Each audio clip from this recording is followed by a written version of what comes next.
is back into it in Chester. Here's El Senior. Yes! Yes! The center back, Jacob Glesnes, is going for it.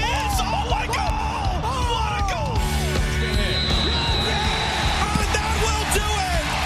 One of the best comebacks in recent years. 3 unanswered by the Union. And they go into the Gold Cup break, winning it 3-2. Hello and welcome to the Free Kick Podcast. My name is Todd. And all I can say is thank you, DC United, for holding Nashville to just 1 point. So Nashville does not gain any points on us as we disappointingly draw against Montreal yesterday afternoon. Still hurts a little bit, honestly. But in the end, I don't think it's the worst result in the world. I think a lot of people, when you're 2-1 up with less than 30 seconds left, you expect to win. And yeah, seeing that, I expected us to win. But if you guys had been listening to the podcast the last couple of weeks, I said that going into Montreal was going to be a tough place where, since Montreal has been in Canada since they came back from Florida, because Canada allowed them to come back to Canada because of COVID restrictions. I believe Montreal has only lost 2 times at home. They have 5 wins. So it's not surprising to see Montreal not lose that game just because of how well they've played at home. But when you're that close to get a win, it does sting a little bit. So we had to wait until last night to watch that Nashville DC United game, and luckily DC United did us a favor and held Nashville to just 1 point, because if Nashville would have picked up any more points on us, I think it would have been very, very difficult for us to get into second place. But we'll talk about the Eastern standings if you guys aren't paying attention a little bit later in the show. We're going to talk about some news. We'll obviously talk about the Montreal game. And then I will go over Blunder of the Week, which, man, there are so many great choices for Blunder of the Week this week. And I feel like I could definitely give each one of these choices Blunder of the Week, but limit it to just one Blunder of the Week. Yeah, so hopefully I picked the right one. Hopefully it's something you guys might have missed, or if you guys did see, maybe you guys didn't think about it too much. So yeah, we'll go over that at the end. But before we do all that, let's just go straight into the news.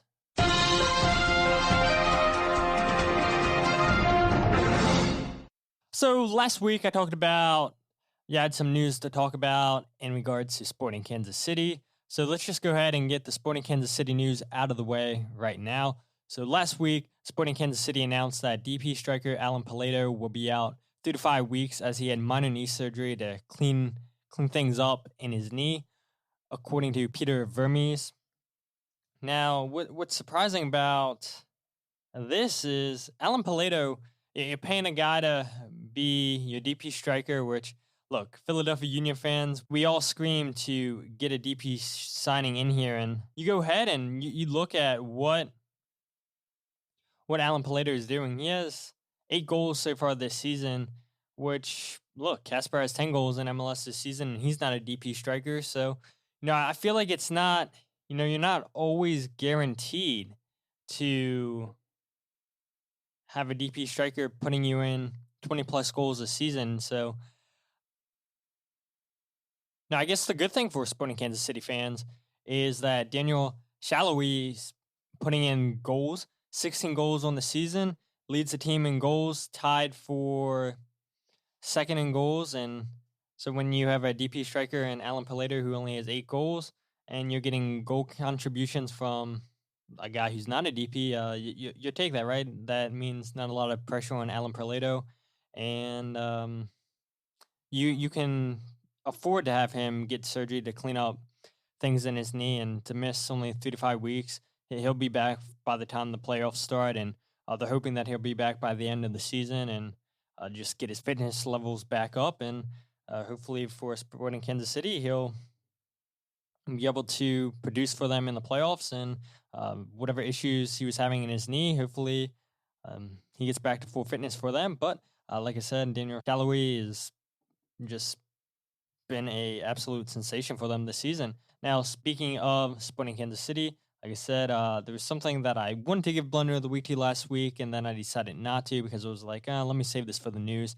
But last week, MLS announced that they've suspended Sporting Kansas City midfielder Felipe Hernandez without pay for the remainder of the 2021 season due to violations of the league's gambling integrity rules and standards of conduct.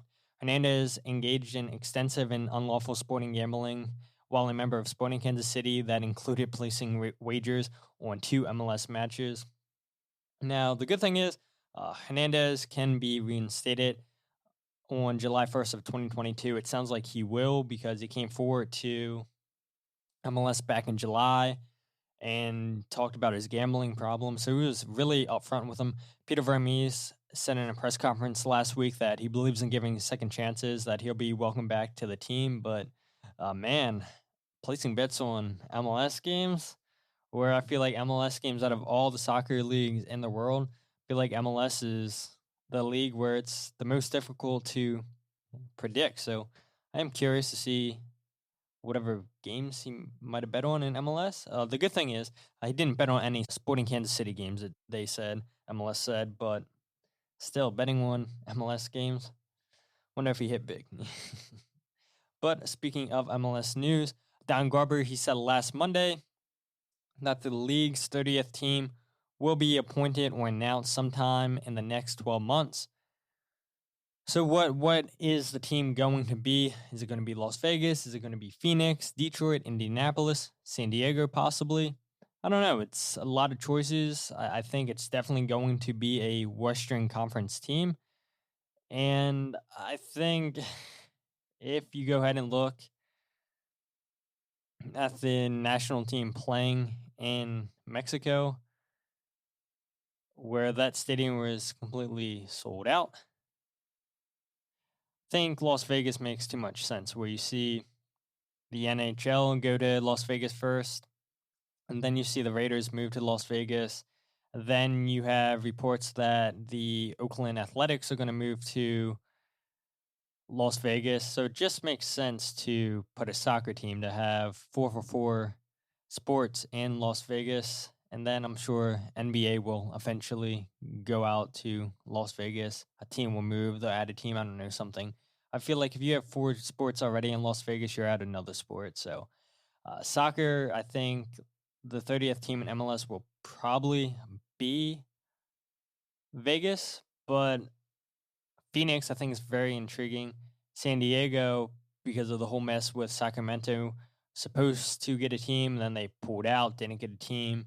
So does MLS want to try to put another team in San Diego? I think it's possible, but if they don't want to put a team in California, Las Vegas isn't that far away. So I do think that Las Vegas will be the 30th team in MLS, and that is something to keep an eye on in the next 12 months to see the rumors, the reports come out.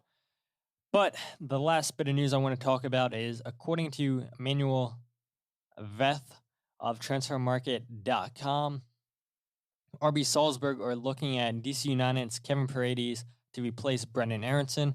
Last episode, I talked about AC Milan being linked with Brendan Aaronson because, let's face it, we all know that Brendan Aaronson's time at Salzburg is coming to an end very, very, very soon.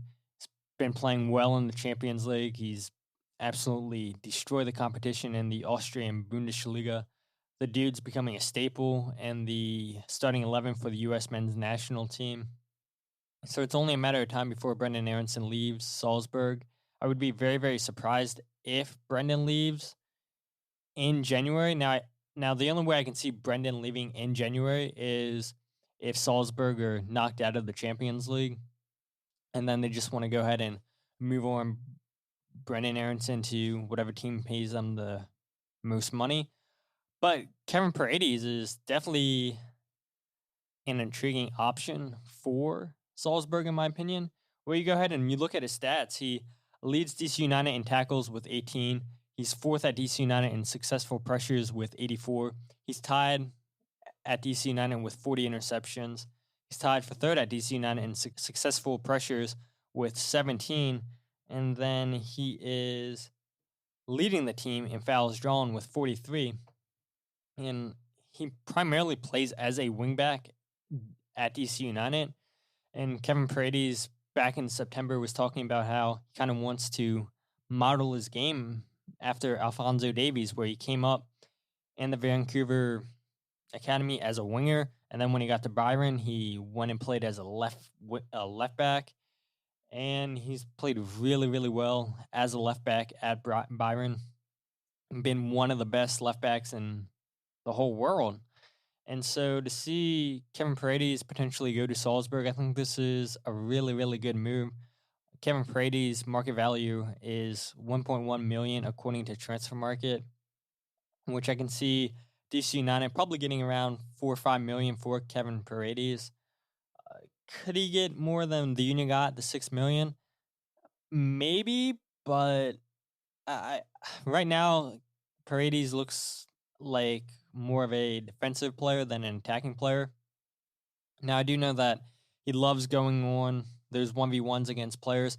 He's second in touches in the attacking third for DC United.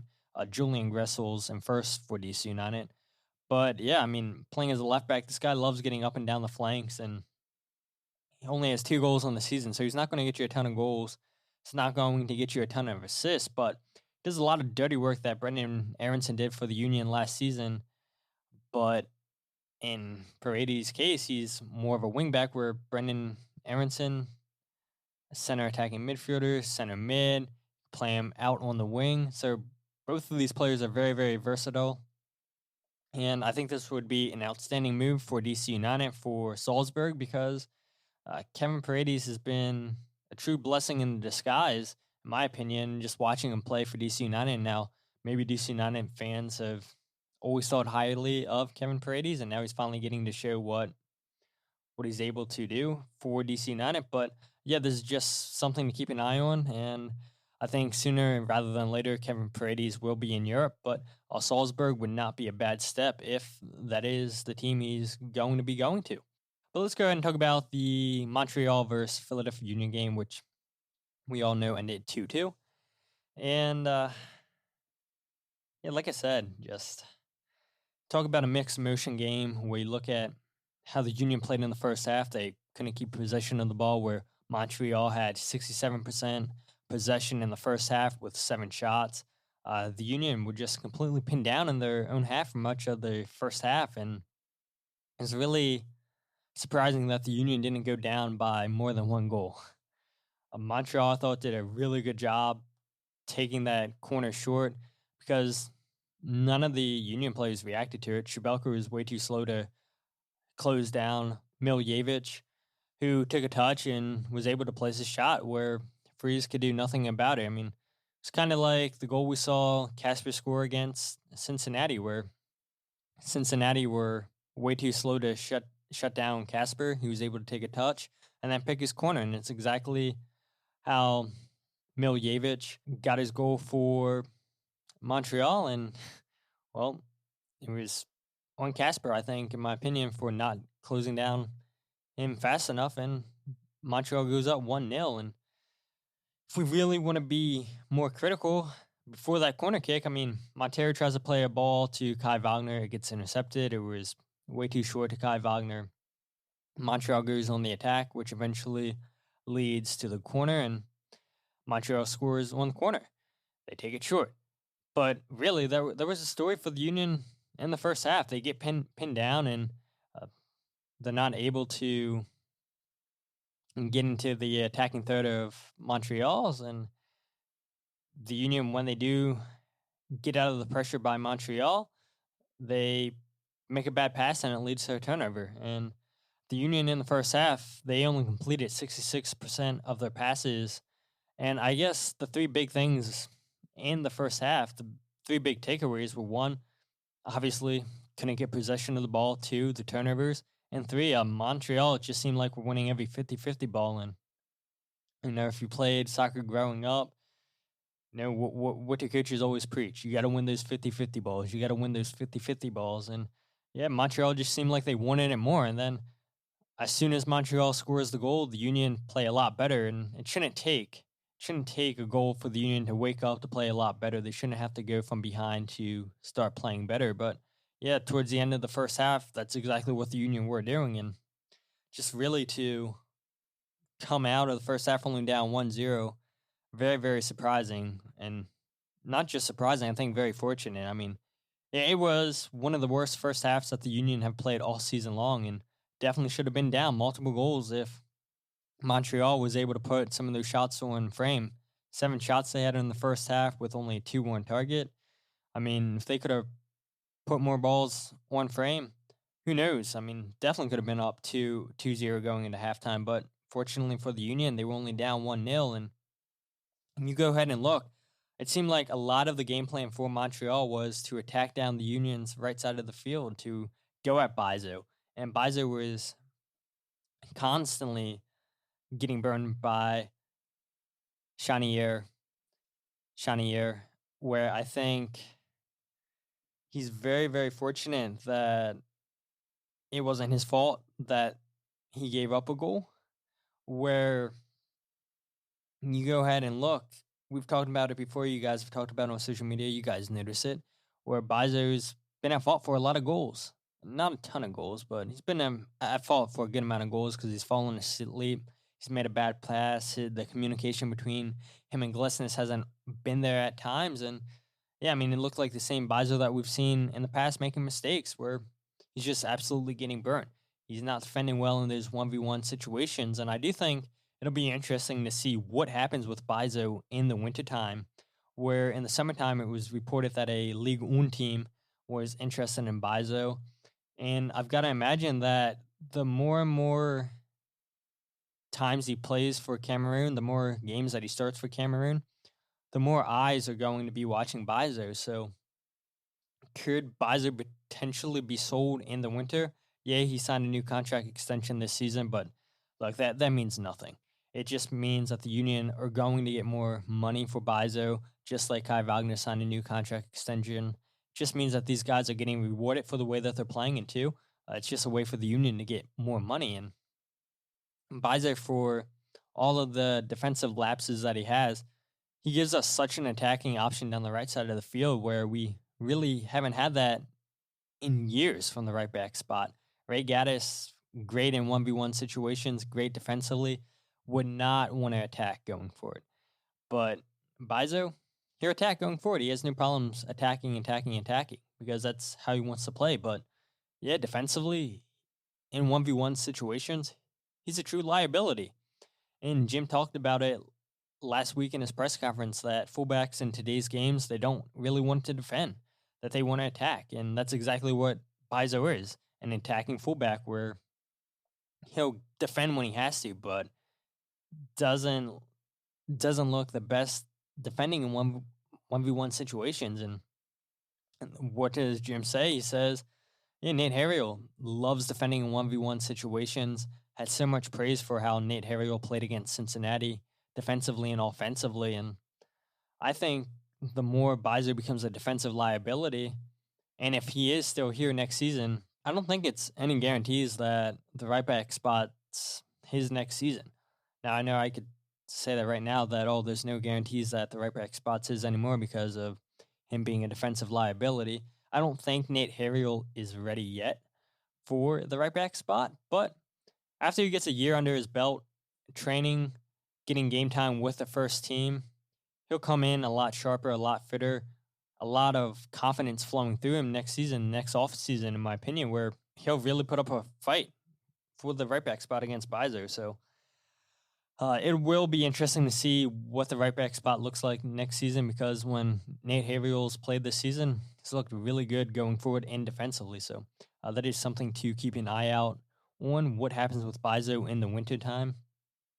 But second half was a lot better for the Union, and especially when we switched to a 4-2-3-1 with Sullivan coming out and Gazdag going in to play at the 10, where we were seeing more of the ball in dangerous areas. And I thought we were working a lot better defensively too, forcing turnovers in the midfield against Montreal and trying to start counterattacks. Now, I know there were a couple situations when the Union got the ball, they tried to play the ball to Casper, and Casper was a little bit faster if he was able to get a touch in. And Casper potentially could have had a goal from himself. But look, none of the Union's goals came from open play. They both came from set pieces. And set pieces really were the difference in this game for the Union, where a huge credit, again, we talked about it a couple episodes ago, Frank Leist, the set piece coach that the Union brought in. That's 4 goals now that the Union have scored from free kicks, and they have 7 goals on the season off of corner kicks. That's 27% of the Union's goals this season in MLS is set pieces, where that's a huge chunk of them, where the Union, they only have 40 goals on the season, and 11 of those goals are coming off of set pieces. That's a credit to Frank and how he's getting these guys to attack set pieces, to attack corners, and yeah, the Union are able to find ways to score off of set pieces finally, and this is something that, you know, we've been asking for years, I feel like, where how many times were fans getting annoyed with the Union going short on corner kicks, but now Frank Leist has the Union actually sending the ball in the box, and somehow the players are finding good positioning and putting the ball in the back of the net off of headers, off of corners. So just credit to Frank and the work that he's doing on the Union in training with set pieces. And finally, just for the goal that the Union conceded, there's nothing they could do about the goal that Sanosi scored. It was a great cross, great header, and at the end of the day, I think a draw was probably deserved for both of these teams. Now, there's a couple more points I want to bring up, and I quote tweeted a tweet by George, where I think it's Georgie Fairplay, at Georgie Fairplay. I believe that's his Twitter handle. George said that, yeah, it's critical to have a striker with pace on the field for the Union because he stretches the back line, he opens up space. And that's a really, really, really good point, where that is so much of Sergio's game. Yeah, he's not putting the ball in the back of the net like we all want him to. He doesn't have the assist that he probably should because of just that pace that he brings, how often he gets in behind the back lines. But he creates just so much space for players to run into. And when he isn't out there, the Union become such a one-dimensional team where it's so easy for teams to play against. And you saw that in the first half where Casper drops deep and Quinn Sullivan's all up alone as the lone striker, where Quinn Sullivan isn't a striker. And so now it's like, you know, Quinn gave it his best, but yeah, Casper dropping deep to collect the ball to try to start something, that really hurts the Union. And not having Sergio Santos out there, it really exposes us even more. And look, yeah, even when Sergio is out there, Casper still drops deep to collect the ball, but at least you have a guy who is a natural striker when Casper is dropping deep to collect the ball, where, you know, Quinn Sullivan's probably learning where he should be, how to play the striker role, where that isn't a position that he's familiar with, where coming out through the academy is more of a winger. We've seen him play on the right side of the 8. We've seen him play multiple spots in the midfield. So, I mean, credit to Quinn Sullivan for going up top, but Casper dropping deep really exposed Quinn Sullivan, I thought, and just really made the Union one-dimensional. And George said that it has to be a priority in the offseason to get another striker in like Sergio Santos that can do the things that he does. And I thought that would be Davo, because you watch videos of him in Brazil, he seemed like he had pace on him, but for whatever reason, he can't get game time, he can't get in at all. And who knows what Jim Curtin's waiting on with Davo? Who knows how he practices? I know every now and then Davo posts videos on his Instagram of him scoring goals in training, and it's like, yeah, it looks like a pretty good goal, but you know, what you do in training, I guess, doesn't always translate what you're going to do in a game. But we don't know that unless he plays, and for whatever reason, Jim's just not playing him. So I can't argue against it, because look, the Union 6 games unbeaten. The Union obviously doing something right, and I don't know, maybe Davo's going to be a secret weapon off the bench in the playoffs, where nobody has game tape on him, nobody knows what to expect, and Davo goes ahead and leads us to lifting the MLS Cup. And yeah, everybody would be praising Jim Curtin like, oh, you genius. Everybody would be praising Davo. Davo would, I would assume, his loan would be picked up by the Union, but you know, that's That's just wishful thinking, and nobody knows other than Jim Curtin and Davo why Davo isn't playing.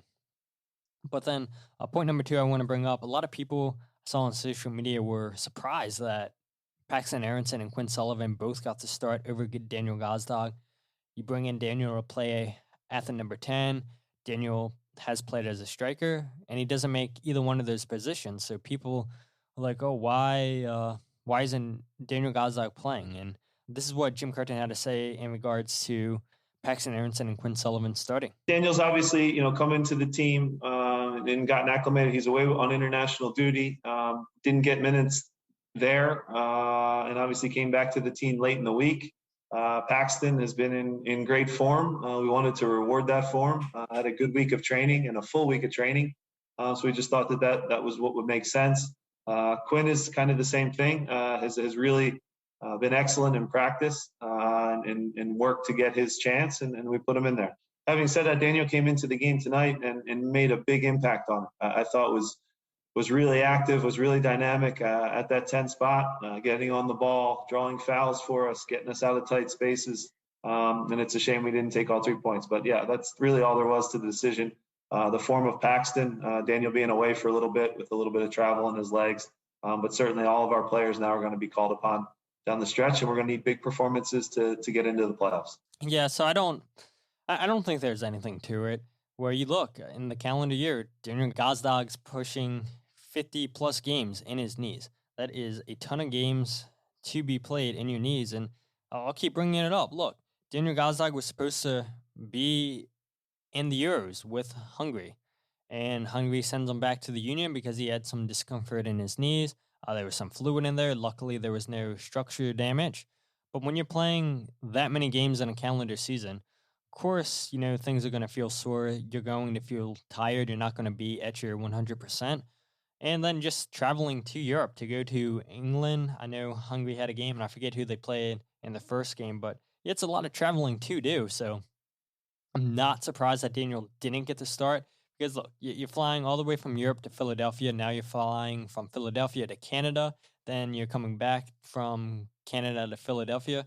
It's a lot of travel, a lot of wear and tear on your body, and I believe the Union are still flying coach because of the COVID pandemic. I believe all MLS teams are flying coach because of COVID. I believe that's what it is. Something could have changed, but I'm 99% sure all teams in MLS are still flying coach. So regardless, I mean, I don't think it's anything to it. So for the people that were concerned, why isn't he starting? Okay, yeah, look, all the people that were like, we're right. Daniel Gazdag's a flop. He's a waste of money. I don't think so. And again, I'll keep repeating it. You don't judge Daniel Gazdag what he did this season for the Philadelphia Union. Judge him next season after he has a full off season under his belt, after he gets some rest in his legs and his knees. And if he still plays the way that he's playing now this season, where he's not scoring goals, where he's not getting assists, hey, have at it. You can go ahead and complain all you want and say, hey, I told you so. But I don't think that's going to be the case next season. And I think Daniel Gazdag still has something to offer this season for the Philadelphia Union.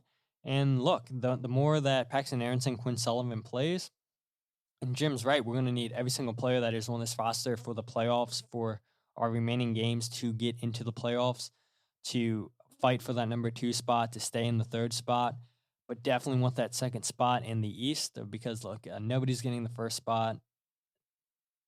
The Revs are going to win the Supporters' Shield. And look, 2nd, we would love to finish 2nd and have multiple home games at home where we've been dominant. Look, we sucked at the beginning of the season at Subaru Park, but ever since we had that loss against Inter Miami, I thought the Union have played really, really well at Subaru Park. And yeah, I think if we can finish 2nd in the East, I think we'll be well. So yeah, just everybody on this team has to contribute. Everybody on this team, I think, will continue to contribute. And just building the confidence in Paxten Aaronson and Quinn Sullivan, it's only going to help the Union going forward. But like I said, the Eastern Conference standings, they are as followed. 2 points off of Nashville, the Union are. They are 1 point ahead of Orlando City, 4 points ahead of Atlanta, and 5 points ahead of DC and Montreal, where New York City, they have a game in hand where if they got that win, which they are playing right now against New York Red Bulls as I'm recording this. So I don't know what's going on in that game, but if New York City win that game, that would put them at 43 and put them in 5th place, overlapping Atlanta United and knocking Montreal out of the playoffs. So things are super duper tight in the Eastern Conference right now. The Red Bulls, Columbus, they're hanging on by a thread, but anything's possible. The Union have 5 games left with their next game against Minnesota, and then after that, Nashville, huge game for the Union.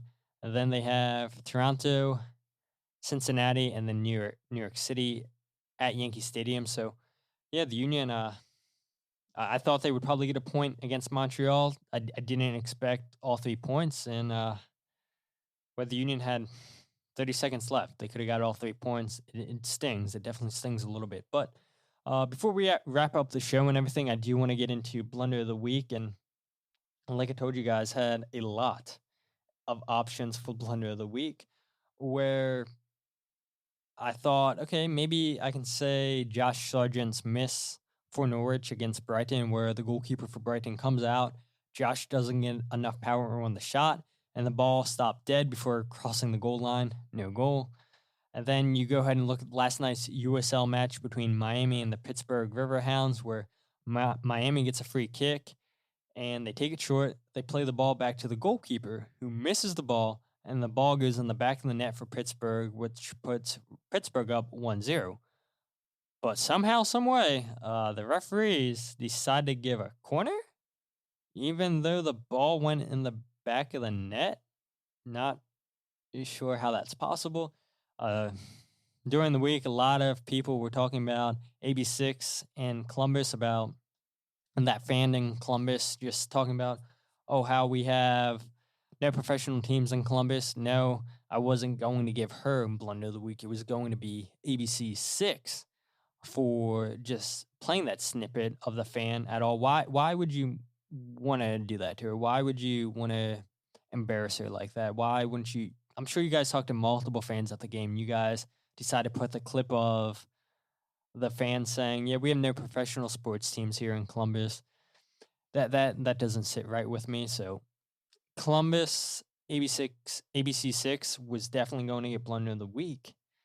But then I was looking, and Blunder of the Week is going to go to Battle of the Ripoff Merchants, which is FIFA and EA Sports. Now, if you guys don't know what I'm talking about, FIFA and EA Sports, their licensing agreement ends after the 2022 World Cup in Qatar. And back in 2022, FIFA and EA renewed the license for 10 years, which saw EA pay FIFA $150 million every year. $150 million every year. That is a ton of money. And we saw over the years, microtransactions become bigger and bigger for EA Sports in regards to Ultimate Team, where they would make millions upon millions of dollars every single year, where people were spending so much money on these packs in Ultimate Team in hopes of packing good players. And then at the end of the year, all that money you spend on those packs, well, it doesn't matter because, you got to start over. You got to build a brand new team again. So, EA are making a killing with microtransactions. But 2012 is when microtransactions just took off, and that's when EA is like, hey, look, we actually have something here. Ultimate Team's cool, but if we can charge people for buying FIFA points in hopes that they pack somebody good in these packs, we're going to make so much money. And it's exactly what EA Sports are doing. They're making so much money off of people spending hundreds of dollars on packs in hopes that they pack somebody good. Well, FIFA went to EA and they said, we want to be paid $1 billion every 4 years from EA for the rights just to use the FIFA name, the FIFA logo, and the rights to use the World Cup tournament in the game. That's it. $1 billion just for those 3 things. Nothing else.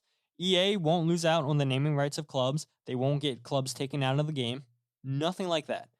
Literally, the only thing that FIFA would take away from EA is the FIFA name, the logo, and the rights to use the FIFA World Cup in the game. That is it. They want $1 billion every 4 years from EA just to use those three things. Man, it really is the battle of the ripoff merchants. But yeah, so Blunder of the Week. Hopefully you guys didn't see that. Maybe if you did, you forgot about it because it's a lot of money. $1 billion every 4 years just to use the FIFA name, the logo, and the rights to use the FIFA World Cup in the game. Man, that is crazy. That is crazy. Which one's worse? EA for ripping off people for microtransactions, or FIFA for saying, yeah, we want $1 billion just for this? I mean, yeah, both companies are corrupt, and it's oh man, both of those guys are money hungry. Both of those companies are money hungry, and I don't think EA is going to give in for $1 billion every 4 years. I don't think that's going to happen at all. So who knows what the new EA Sports soccer game will be after next season. But if they pay $1 billion to FIFA, man, it's not good business in my opinion. FIFA doesn't make a video game in my opinion. You can name it whatever you want, and I'm sure people will still buy EA Sports because people are addicted to playing Ultimate Team and spending hundreds of dollars in hopes of packing good players in Ultimate Team. But if you guys aren't following the podcast on social media at Free Kick Pod on Twitter, Instagram, and Facebook, go ahead and follow the podcast. Check out the website, thefreekickpodcast.com. Wherever you get your podcasts, The Free Kick. And yeah, hopefully, yeah,